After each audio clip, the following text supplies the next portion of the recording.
Adelina Carmen.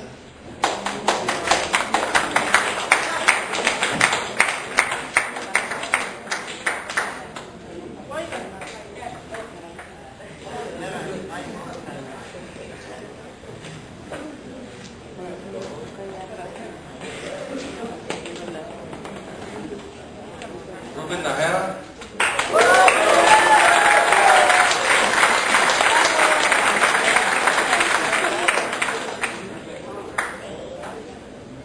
My name is Ruben Najera. I was born and raised in Centro, California. I've lived here all my life. I moved to Orange County like 2 years ago, came back. We've never had an official skate park. I feel it's really, really important. Yeah, there's Raleigh, but a lot of people forget that, like, how you expect a 10-year-old to get there. Their parents can't always take them there. There is nowhere to go. Rivera, Hayasaka, they stated everything perfectly. All I can really add to that is I also saw that map. A lot of stuff's really repeated. And I noticed the skate park was like this little square like in the top corner. And seriously, like if the kids are to skate that skate park and not get busted everywhere else, then I think they should maximize it and make it bigger so that the kids don't get bored and like, you know, because you need all kinds of different obstacles too. And it can't just be this little rinky-dinky like, 8x8 where like, they skate and run into each other. And you have guys who fight.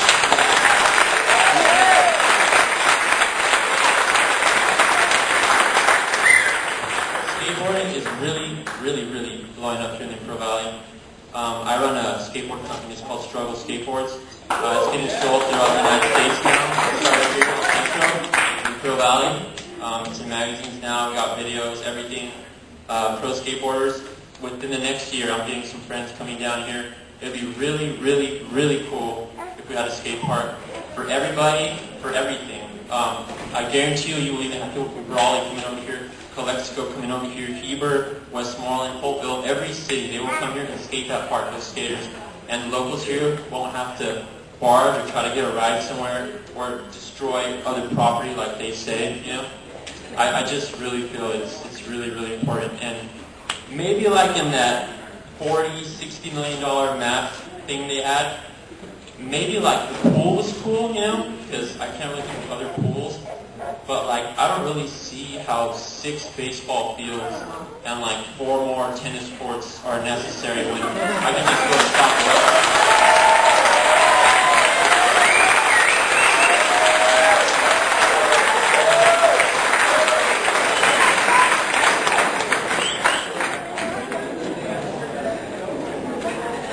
Lucas Red.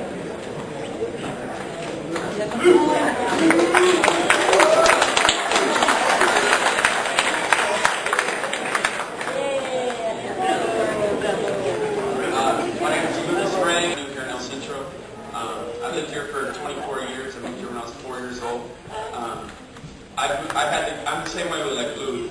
When I was in high school, I rode my bike and I had to ride on walls. I had to jump curves. I had to jump in front of cars. I had to fall in front of cars. Almost, I broke all my bones, things like that.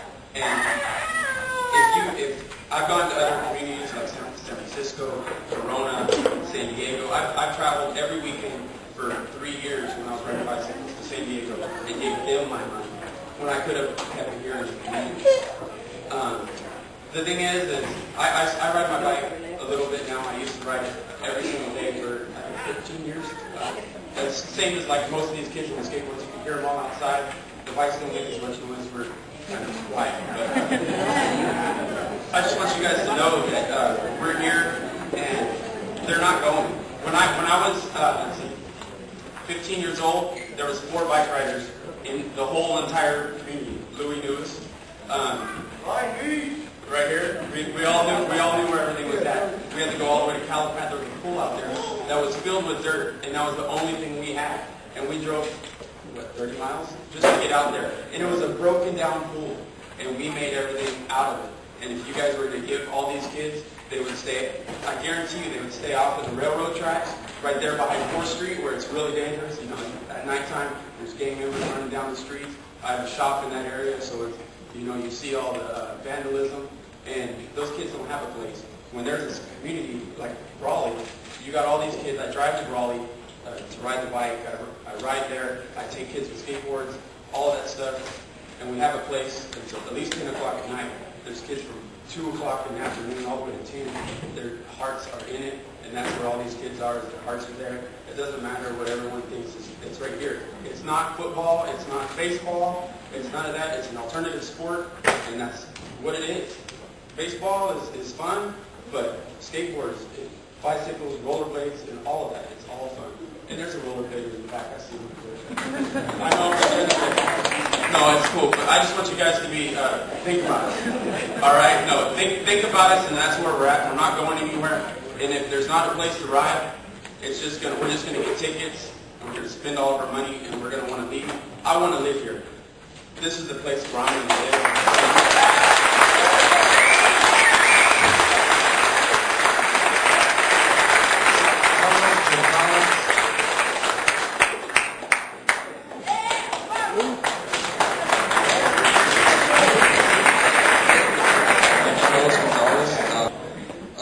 Guys took all my stuff, you know. I had all this tile and stuff. It's like boom, boom, boom, knocking them down. Basically, just to go further on some of these numbers.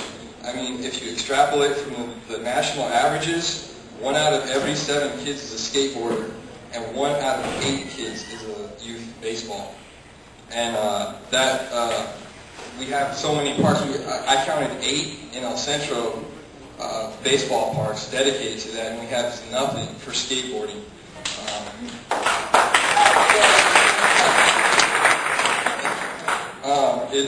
Just to touch on other things, the skate park tourism. It's kind of like a new thing going on. People will plan their vacations and all that stuff around skate parks. They will basically route their map through skate parks that they plot and just go to them, and they'll spend their money, like I said, at these spots. All these people, for now, have been going that far, but we really would like to see this skate park built before a lot of this other stuff. There's no reason why it shouldn't be. Some of the numbers, like I said, some other numbers, like as far as injury, I know some people are concerned about the injury statistics. I have that here. I don't want to go over it, just mess with everyone. Basically, it's not a liability issue. I know that's another concern. 1997, California passed some laws declaring skateboarding a hazardous recreational activity. I have the laws here if anyone wants to look at those. It is popular, and like I said, it's not going to lose any steam. We recently had an event at Driscoll's where I work on the skate park manager, or the skate park manager. The skate department manager, and we had a contest there with Ruben here, and we were hoping to draw somewhere around 60 to 100 people, and it ended up having about 500 people showing up at the peak, and we had national sponsors there, and this is a rinky-dinky little parking lot with nothing. So, I mean, if we build this stuff, not only is it going to be good for the community, it's going to be good for the kids, keeping them off the street, and I'll show you.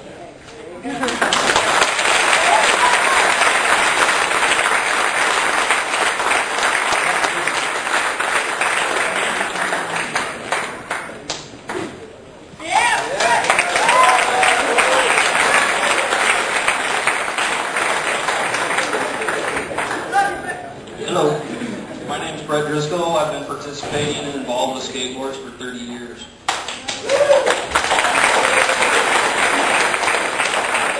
Owning the Driscolls, I sell skateboards.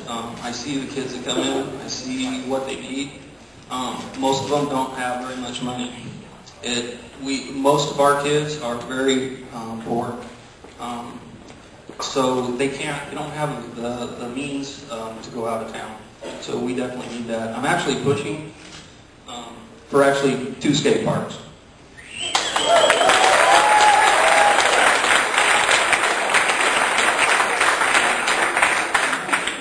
Not all the kids out there are sports, traditional sports type kids. The ones that come in our store, I would call them more at risk. They really need a way to get rid of their aggressions, and the skate park's a perfect thing to do.